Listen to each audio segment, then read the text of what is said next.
حضرت سیدنا ابراہیم نخعی رحمۃ اللہ تعالی علیہ کیا نے فرمایا، ماہ رمضان میں ایک رکعت پڑھنا غیر رمضان کی 1000 رکعتوں سے بہتر ہے۔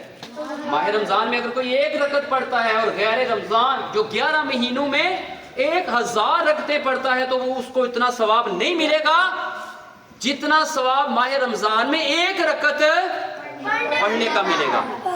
پھر یہاں تک نہیں، بس آگے سنیں، وہ فرماتے ہیں جس نے ماہ رمضان کا ایک روزہ رکھا، ماہ رمضان کا ایک روزہ رکھا اور غیر رمضان یعنی 11 مہینے میں وہ 1000 روزے رکھے، پھر بھی وہ ماہ رمضان کے ایک روزے کے برابر اجر پا سکتا نہیں ہے۔ ماہ رمضان کا ایک روزہ غیر رمضان کے 1000 روزوں سے بہتر ہے۔ پھر فرمایا کہ ماہ رمضان میں ایک مرتبہ تسبیح کرنا، ایک مرتبہ تسبیح پڑھنا یعنی سبحان اللہ کہنا، یہ بھی تسبیح ہے، الحمدللہ کہنا یہ بھی تسبیح ہے، اللہ اکبر کہنا یہ بھی تسبیح ہے، لا الہ الا اللہ یہ کہنا بھی تسبیح ہے۔ وہ فرماتے ہیں جس نے ماہ رمضان میں ایک مرتبہ تسبیح پڑھی یعنی سبحان اللہ کہا، غیر رمضان میں اگر وہ 1000 بار سبحان اللہ کہے اور رمضان میں ایک مرتبہ سبحان اللہ کہے تو وہ غیر رمضان کہ 1000 مرتبہ سبحان اللہ کہنے سے بہتر ہے۔ اس کو یوں سمجھیں، کسی بچے کو بولا جائے ماہ رمضان میں جو ایک مرتبہ سبحان اللہ کہے گا یہ بچہ اس کو 1000 روپیہ ملے گا۔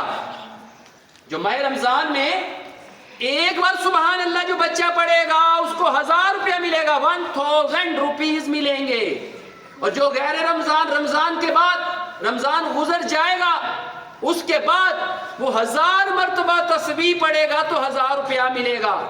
تو بتائیں ماہ رمضان میں جس نے ایک مرتبہ تسبیح پڑھی اس کو بھی 1000 مل رہا، جو ماہ رمضان کے بغیر جو مہینے اس میں 1000 مرتبہ تسبیح پڑھے گا تو 1000 روپے ملے گا۔ فائدے میں کون؟ اس کا تھوڑا سا وقت لگے گا، 1 سیکنڈ، سبحان اللہ، اور جو 1000 مرتبہ تسبیح پڑھے گا غیر رمضان میں اس کو پھر 1000 روپیہ ملنا ہے، اور رمضان میں ایک مرتبہ سبحان اللہ کہے گا تو اس کو 1000 روپیہ مل رہا ہے۔ اسی طرح پیارے بچوں ماہ رمضان میں ایک مرتبہ تسبیح کرے گا غیر رمضان کی 1000 تسبیح پڑھنے سے بہتر ہے۔ ماہ رمضان میں جو ایک روزہ رکھے گا غیر رمضان کے 1000 روزوں سے بہتر ہے۔ ماہ رمضان میں جو ایک رکعت ادا کرے گا غیر رمضان کی 1000 رکعتوں سے بہتر ہے۔